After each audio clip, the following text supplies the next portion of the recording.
Friedrich Nietzsche. Friedrich Wilhelm Nietzsche, AFI, FIDUVLLM NIT, pronunciación, Röttgen, 15 de octubre de 1844, Weimar, 25 de agosto de 1900, fue un filósofo, poeta, músico y filólogo alemán, cuya obra ha ejercido una profunda influencia en el pensamiento mundial contemporáneo y en la cultura occidental. Nietzsche escribió sobre temas tan diversos como el arte, la filología, la música, la historia, la religión, la ciencia o la tragedia. Hizo una crítica de la cultura, la religión y la filosofía occidental mediante la genealogía de los conceptos que las integran, basada en el análisis de las actitudes morales, positivas y negativas, hacia la vida. Es sumamente destacable la influencia que ejerció sobre Nietzsche el filósofo también alemán Arthur Schopenhauer, a quien consideró su maestro, si bien es cierto que no siguió de manera dogmática las ideas de este último, y en muchos aspectos se aleja de su pensamiento llegando incluso a realizar una crítica radical de sus ideas filosóficas. Meditó sobre las consecuencias del triunfo del secularismo de la Ilustración, expresada en su observación, Dios ha muerto, de una manera que determinó la agenda de muchos de los intelectuales más célebres después de su muerte. Si bien hay quienes sostienen que la característica definitoria de Nietzsche no es tanto la temática que trataba sino el estilo y la sutileza con que lo hacía, fue un autor que introdujo, como ningún otro, una cosmovisión que ha reorganizado el pensamiento del siglo XX, en autores tales como Martin Heidegger, Michel Foucault, Jacques Derrida, Gilles Deleuze, Georges Bataille, Gianni Battimo o Michel Onfray, entre otros. Nietzsche recibió amplio reconocimiento durante la segunda mitad del siglo XX como una figura significativa en la filosofía contemporánea. Su influencia fue particularmente notoria en los filósofos existencialistas, teóricos críticos, fenomenológicos, postestructuralistas y posmodernos, y en la sociología de Max Weber. Es considerado uno de los tres maestros de la sospecha, según la conocida expresión de Paul Ricoeur, junto a Karl Marx y Sigmund Freud. Friedrich Nietzsche nació el 15 de octubre de 1844 en Röttgen, un pequeño pueblo de Sajonia-Anhalt, cerca de Leipzig. Su nombre proviene del rey Federico Guillermo IV de Prusia, en cuyo 49º cumpleaños nació. Sus padres fueron Karl Ludwig Nietzsche, 1813 a 1849, pastor luterano y preceptor privado en el ducado alemán de Sajonia-Altenburgo en Turingia, y Franziska Oehler, 1826 a 1897. Su hermana Elisabeth Forster Nietzsche nació en 1846, seguida por su hermano Ludwig Joseph en 1848. Tras la muerte de su padre en 1849 y del hermano menor en 1850, la familia se trasladó a Naumburgo, donde vivió con su abuela materna y las hermanas solteras del padre bajo la protección de Weimar Dachsel, un magistrado local. Durante este tiempo el joven Nietzsche asistió a un colegio de niños para luego trasladarse al Instituto del Candidato Weber, una academia privada, donde se hizo amigo de Gustav Krug y Wilhelm Pender, dos estudiantes pertenecientes a familias acomodadas. El primer acontecimiento que me conmocionó cuando aún estaba formándose mi conciencia fue la enfermedad de mi padre. Era un reblandecimiento cerebral. La intensidad de los dolores que sufría mi padre, la ceguera que le sobrevino, su figura macilenta, las lágrimas de mi madre, el aire preocupado del médico y, finalmente, los incautos comentarios de los lugareños debieron advertirme de la inminencia de la desgracia que nos amenazaba. Y esa desgracia vino, mi padre murió. Yo aún no había cumplido 4 años. Algunos meses después, perdí a mi único hermano, un niño vivaz e inteligente que, presa de un ataque repentino de convulsiones, murió en unos instantes. Escritos autobiográficos de juventud. En 1854 comenzó a asistir al Domgymnasium en Naumburgo y, después de la muerte de su abuela en 1856, la familia pudo permitirse tener casa propia. Ese año escribe su primer tratado filosófico titulado Sobre el origen del mal. Habiendo demostrado ya entonces un talento especial para la música y el lenguaje, fue admitido en la reconocida Schulpforta, donde continuó sus estudios desde 1858 hasta 1864. Aquí se hizo amigo de Paul Deussen y Karl von Gersdorff. También encontró tiempo para la escritura de poemas y composiciones musicales. En Schulpforta, Nietzsche recibió una importante educación literaria, en especial en el estudio de los clásicos griegos y romanos, y por primera vez experimentó la carencia de su vida familiar en un pequeño pueblo de ambiente cristiano. Durante este periodo se encontró bajo la influencia del poeta Ernst Orleb. Después de su graduación en 1864, Nietzsche comenzó sus estudios en teología y filología clásica en la Universidad de Bonn. Por un breve periodo fue miembro de la Burschenschaft Franconia junto a Deussen. Para disgusto de su madre, abandonó sus estudios de teología tras un semestre y comenzó los de filología con el profesor Friedrich Wilhelm Ritz. Al año siguiente siguió al maestro a la Universidad de Leipzig. Allí entablaría una íntima amistad con el estudiante Owen Roddy. Los primeros escritos sobre filología de Nietzsche serían publicados un poco más tarde. En 1865 se familiarizó con la obra de Arthur Schopenhauer. Al año siguiente leyó Geschichte des Materialismus, Historia del Materialismo, de Friedrich Albert Lange. Ambas experiencias le resultaron muy estimulantes desde el punto de vista filosófico y, en consecuencia, comenzó a adentrarse en esta disciplina, superando su interés por la filología. En 1865, cuando todavía era estudiante, Nietzsche visitó Colonia, donde unos amigos lo llevaron a un prostíbulo. Los detalles, e incluso la posibilidad, de esta visita fueron largamente discutidos, pero ahora se acepta que en esa oportunidad contrajo sífilis. En 1867 realizó un año de servicio militar voluntario con la División de Artillería Prusiana de Naumburgo. En marzo de 1868 sufrió un accidente ecuestre que lo excluyó del servicio militar y le permitió volver a dedicarse al estudio. Ese mismo año conoció a Richard Wagner, personaje fundamental en su desarrollo.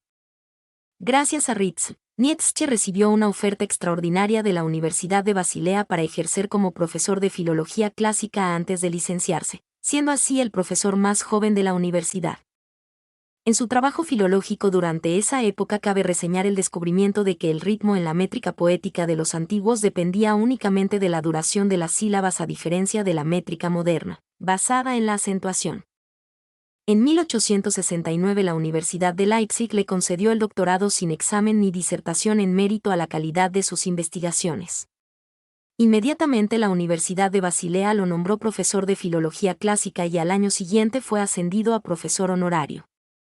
Después de trasladarse a Basilea, Nietzsche renunció a su ciudadanía alemana, manteniéndose durante el resto de su vida oficialmente apátrida. Sin embargo, en agosto de 1870 obtuvo un permiso para servir en el bando prusiano durante la Guerra Franco-Prusiana, pero solo como sanitario ya que la neutral Suiza le impidió reclutarse como combatiente. Su paso por la milicia fue tan solo de un mes, pero vivió múltiples experiencias. Allí fue testigo de los efectos traumáticos de la batalla. Contrajo difteria y disentería, enfermedades que le arruinaron la salud de por vida. De vuelta a Basilea, Nietzsche fue testigo del establecimiento del Imperio alemán y el auge de Otto von Bismarck, a quien veía con escepticismo. En la universidad pronunció su discurso inaugural sobre la personalidad de Homero. En esta época conoció a Franz Overbeck, un profesor de teología, cuya amistad conservó durante el resto de su vida. El historiador Jacob Burckhardt, a cuyas clases magistrales Nietzsche asistía frecuentemente, se convirtió en otro colega influyente.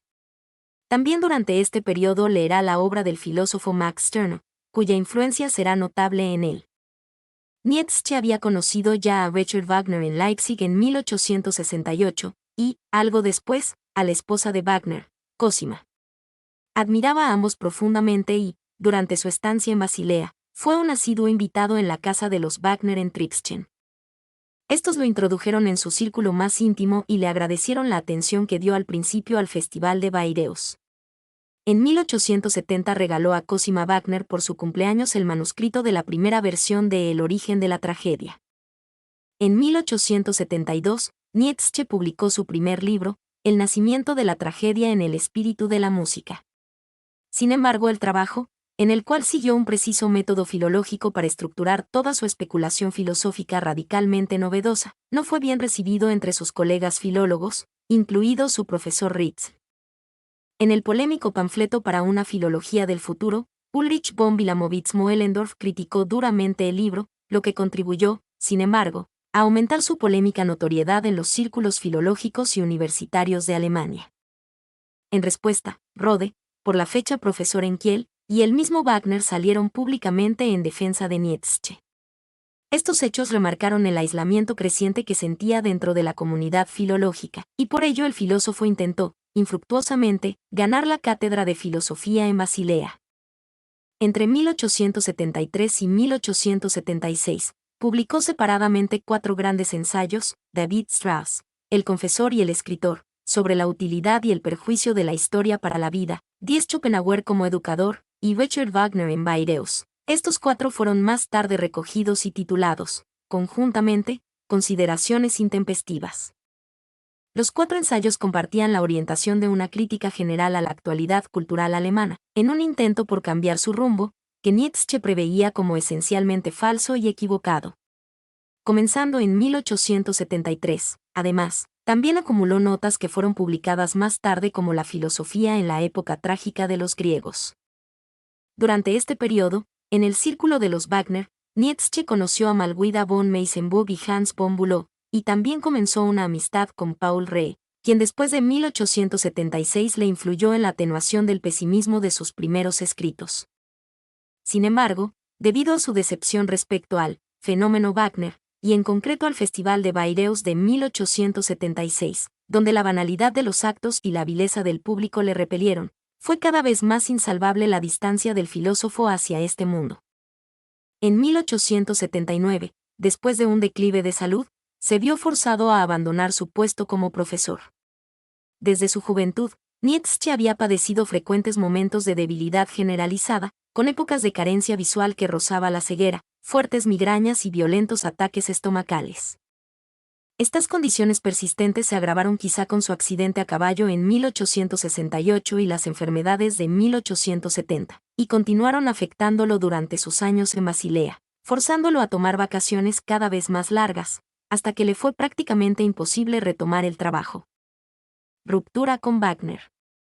Con la publicación de Humano, demasiado humano en 1878, un libro de aforismos sobre múltiples temas, desde la metafísica hasta la moralidad y de la religión al sexo, la distancia de Nietzsche respecto a la filosofía de Wagner y Schopenhauer fue evidente. También su amistad con Deussen y Rhodes se enfrió. Durante sus primeros años en Basilea se cocinó la ambivalente amistad de Nietzsche con Wagner, y aprovechó toda oportunidad para visitar a Richard y a su esposa Cosima. Nietzsche apreciaba a Wagner como un brillante apóstol catedrático, pero la explotación de motivos artísticos cristianos cada vez más acentuada, junto con su chauvinismo y antisemitismo excederían lo que Nietzsche podría soportar. La composición de Parsifal, que Wagner concebiría más como un auto litúrgico para el Viernes Santo que como una ópera, ofendió profundamente la sensibilidad de Nietzsche. Aunque la gigantesca obra no sería estrenada hasta 1882, ya en 1878 la brecha entre los dos sería ineludible y definitiva. Filósofo libre, 1879 a 1888. Conducido por su enfermedad a encontrar climas más templados, Nietzsche viajó frecuentemente y vivió hasta 1889 como un autor independiente en diferentes ciudades. Estuvo muchos veranos en Sils Maria, cerca de St. Moritz, en la Engadina, extremo este de Suiza, y muchos otoños en las ciudades italianas de Génova, Rapallo y Turín, y la ciudad francesa de Niza. Ocasionalmente volvía a Naumburgo a visitar a su familia, y especialmente durante este periodo, él y su hermana tuvieron repetidos episodios de conflicto y reconciliación. Vivía de su pensión de profesor retirado de la Universidad de Basilea, pero también recibía ayuda de amigos. Un antiguo estudiante suyo, Peter Gast, seudónimo de Johann Heinrich Kosellees, llegó a ser su secretario privado. Hasta el final de su vida, Gast y Overbeck se mantuvieron como amigos en los que confiar. Malguida von Meysenbug mantuvo una conducta maternal incluso fuera del círculo de Wagner. Pronto Nietzsche contactó con el crítico musical Carl Fuchs. Nietzsche se encontraba en el principio de su mayor periodo productivo. A partir de Humano, demasiado humano en 1878, Nietzsche publicaría un libro, o su mayor parte, por año hasta 1888, su último año de escritura, durante el cual completó 5. En 1879, Nietzsche publicó Opiniones y máximas mezcladas, lo que sugirió el aforismo de Humano, demasiado humano. En 1881 Nietzsche publicó Aurora. Reflexiones sobre los prejuicios morales, y en 1882 la primera parte de la Gaia Ciencia. Ese año también conoció a lo Andrea Salomé a través de Malguida von Meysenbug y Paul Ree. Nietzsche y Salomé pasaron el verano juntos en Tautenburg, a menudo con la hermana de Nietzsche, Elisabeth. Sin embargo, la visión que de Nietzsche tenía Salomé era más la de un amigo y compañero de discusiones lleno de genialidad, que el de una posible pareja. Él se enamoró de ella, lo cual provocó una situación ambigua e incómoda entre los tres amigos, puesto que Ree a su vez se interesaba por Lou. Cuando Nietzsche le pidió que se casara con él, Salomé lo rechazó. Las relaciones de Nietzsche con Salomé y Ree se rompieron en el otoño de 1882 a 1883, en parte por las intrigas llevadas a cabo por su hermana Elisabeth. En paralelo a esta historia, Salomé de vez en cuando mantenía correspondencia con Freud, introduciéndolo en el pensamiento de Nietzsche. En el proceso de aparición de nuevos síntomas de su enfermedad, aislado tras las discusiones con su hermana y su madre, y acosado por pensamientos suicidas, se marchó a Rapallo, donde en solo 10 días, anticipados por 18 meses de incubación, escribió la primera parte de Así habló Zaratustra. Después de varias críticas filosóficas contra Schopenhauer y Wagner, Nietzsche mantuvo a pocos amigos. Ahora, bajo la impronta personalísima del Zaratustra sobre sus obras posteriores. Su escritura resultó todavía más intempestiva, y se lo leyó, poco, solo en la medida en que pareciera adecuarse a las convenciones morales o intelectuales del momento. Nietzsche reconoció la situación y se obstinó en su soledad, las 7 soledades, incluso aunque a veces pareciera no resignarse a ella. Abandonó su plan a medio plazo de convertirse en un poeta público y reconocido, y siguió padeciendo los problemas consabidos con sus libros. Estos eran tan buenos como poco vendidos. En 1885, editó únicamente 40 copias de la cuarta parte de Así habló Zaratustra, y solo una pequeña parte fue distribuida entre sus amigos más allegados. En 1886, editó Más allá del bien y del mal. Con este libro y con la aparición entre 1886 y 1887 de segundas ediciones de sus trabajos tempranos, El nacimiento de la tragedia, Humano, Demasiado humano, y La Gaia Ciencia, vio completado su trabajo y se esperanzó con que una oleada de lectores apreciara sus escritos. De hecho, el interés por Nietzsche aumentó en esta época, aunque esto fue apenas percibido por él. Durante estos años, Nietzsche conoció a Meta von Salis, Karl Spitteler, y también a Gottfried Keller. En 1886, su hermana Elizabeth se casó con el antisemita Bernhard Forster y viajó con él a Paraguay 11 para fundar una colonia alemana, un plan al que Nietzsche contestó con ironía. A través de la correspondencia se puede observar que la relación de Nietzsche con su hermana continuó por el camino que siempre había seguido de conflicto y reconciliación, pero no la volvería a ver en persona hasta después de su colapso. Nietzsche continuaba teniendo ataques frecuentes de enfermedad, lo que le imposibilitó para el trabajo continuo. En 1887, Nietzsche rápidamente escribió su polémica Genealogía de la moral. También intercambiaba correspondencia con Hippolyte Taine, y después también con Georg Brandes, quien al comienzo de 1888 desarrolló en Copenhague la primera lectura pública de la obra filosófica de Nietzsche y su estudio. En el mismo año Nietzsche escribió 5 libros basados en sus voluminosas notas, fruto de largo trabajo continuado, que en un principio pensaba reunir bajo el título de La voluntad de poder. Su salud pareció mejorar y aquel verano estuvo de buen humor. Pero hacia finales de 1888, sus escritos y cartas empezaron a revelar una sobreestimación patológica de su estatus y destino. Sobrevaloraba la respuesta creciente a sus escritos, sobre todo por la reciente polémica respecto a el caso Wagner. Hay que tener en cuenta que en 1867, Nietzsche fue tratado por una infección sifilítica que finalmente desembocó en la crisis mental de enero de 1889, fin efectivo de la vida de Nietzsche, aunque viviría, en silencio y perdido en sí mismo, hasta 1900. La sífilis era una enfermedad mortal y estigmatizante, y cuando leemos a Nietzsche, especialmente su obra tardía, como Ecce Homo o El Anticristo, deberíamos tener bien presente el hecho de su enfermedad. 12. De octubre a noviembre de 1888, Nietzsche trabaja en la obra Ecce Homo. Como se llega a ser lo que se es, que no verá la luz hasta el año 1908 en una versión en la que el capítulo, ¿Por qué soy tan sabio?, no aparece. siendo sustituido por otro capítulo escrito anteriormente que el propio autor descartó. Demencia y muerte, 1889 a 1900. El 3 de enero de 1889 Nietzsche sufrió un colapso mental. Ese día fue detenido tras, al parecer, haber provocado algún tipo de desorden público por las calles de Turín. Lo que pasó exactamente es desconocido. La versión más extendida sobre lo sucedido dice que Nietzsche caminaba por la Piazza Carlo Alberto, cuando un repentino alboroto que causó un cochero al castigar a su caballo llamó su atención. Nietzsche corrió hacia él y lanzó sus brazos rodeando el cuello del caballo para protegerlo, desvaneciéndose acto seguido contra el suelo. En los días siguientes, escribió breves cartas para algunos amigos, incluidos Cosima Wagner y Jacob Burckhardt, en las que mostraba signos de demencia y megalomanía. A su colega Burckhardt escribió: «He tenido caipas puestos. Además, el año pasado fui crucificado por los doctores alemanes de una manera muy drástica. Wilhelm, Bismarck, y todos los antisemitas abolidos». 14 El 6 de enero de 1889, Burckhardt mostró la carta a Overbeck. El siguiente día Overbeck recibió una carta reveladora semejante, y decidió que Nietzsche debería volver a Basilea. Overbeck viajó a Turín y trajo a Nietzsche a una clínica psiquiátrica en Basilea. Por ese tiempo, Nietzsche estaba enteramente sumergido en la locura, y su madre Francisca decidió llevarlo a una clínica en Jena bajo la dirección de Otto Binswanger.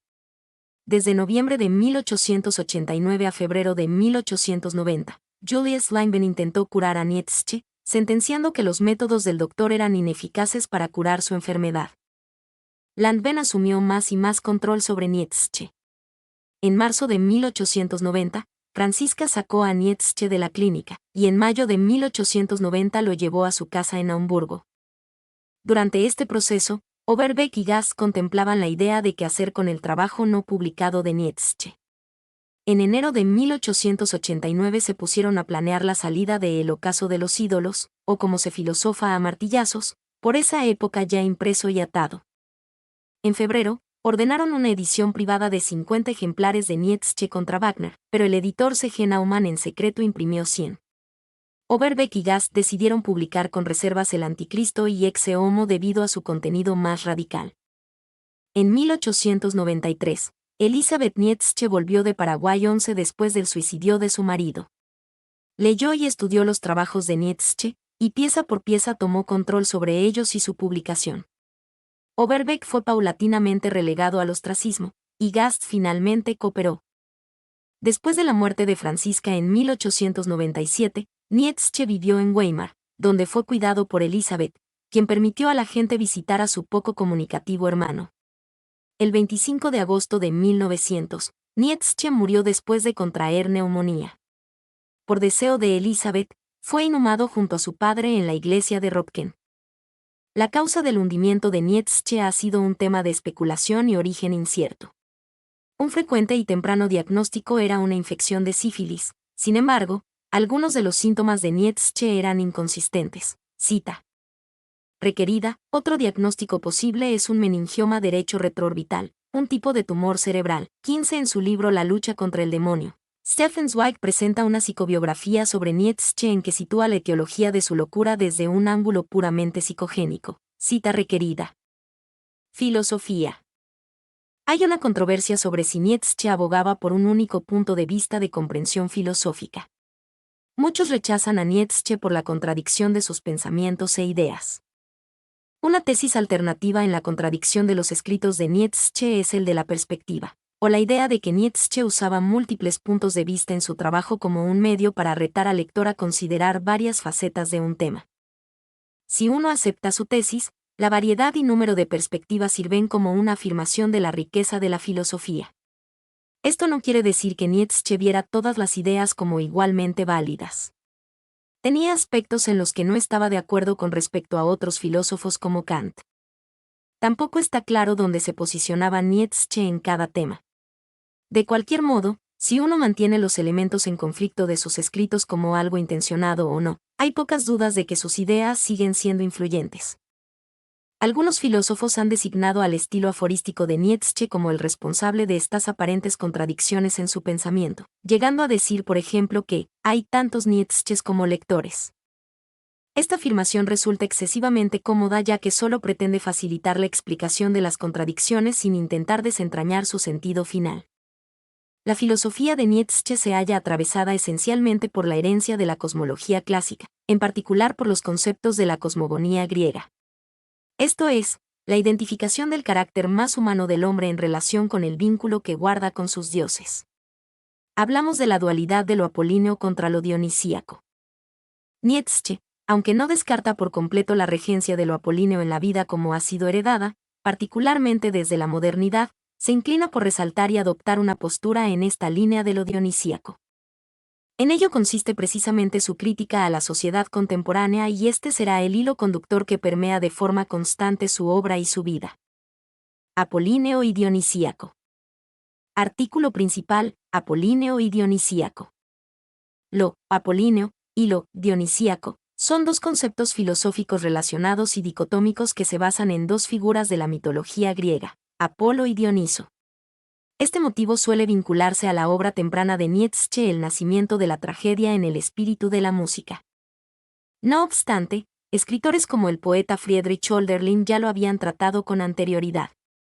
Un año antes de la publicación de El nacimiento de la tragedia, Nietzsche escribió un fragmento titulado Sobre la música y las palabras, en el que afirmaba la idea de Schopenhauer de que la música es una expresión primaria de la esencia de todo. Consideraba la poesía, la lírica y el drama como derivados de la música. Apolo representa la armonía, el progreso, la claridad y la lógica, mientras que Dioniso representa el desorden, la embriaguez, la emoción y el éxtasis. Para Nietzsche son dos ideas contrapuestas y dos pilares de la cultura griega. 17-18 también se entienden como dos estados cognitivos que se representan en el arte o como dos fuerzas de la naturaleza humana. 19. Nihilismo y muerte de Dios. Artículos principales: nihilismo y muerte de Dios. Según Nietzsche, desde Parménides y, sobre todo, a partir del idealismo platónico, la filosofía occidental adopta un esquema negador del mundo que culminará en las concepciones cristianas. Esto ha llevado a una visión dualista de las cosas, experiencia física contra realidad espiritual, con una primacía de esta última como la única verdadera, con valor positivo y situada en un más allá.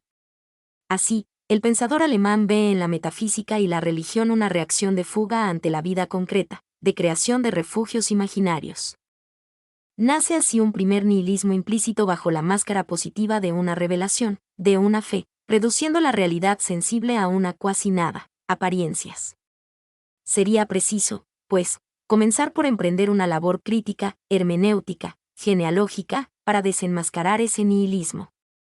A su vez, los avances científicos y la desmitificación de la realidad que culminan en la Europa del siglo XIX agudizan el proceso y ponen de manifiesto el peligro de un vacío de sentido para el hombre moderno o su recaída en nuevas ideologías negadoras de la vida. Para Nietzsche, por tanto, la sociedad occidental se encuentra en vías de caer en un profundo nihilismo que ha de superar si no quiere ver su fin. El nihilismo, que tiene distintas formas, 21 es un advenimiento de unas repetidas frustraciones en la búsqueda de significado, o más precisamente, la desvalorización de los valores supremos. El nihilismo en Nietzsche se refiere al proceso histórico que surge en el reconocimiento de un valor sumo y termina en la asunción o reconocimiento de múltiples cosas valorables, al volverse inoperante lo que antes se mostraba como lo supremo.